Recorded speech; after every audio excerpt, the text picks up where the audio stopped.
Hello, good afternoon. I'm here today to show you how to make these lovely floral panels.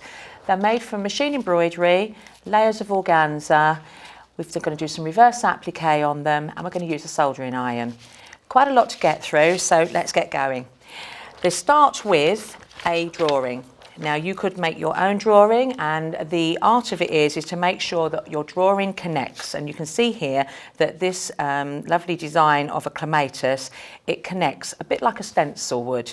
And the quilt behind me, this one over here, is made up from this block. So again, this one's got pinks in the layering system.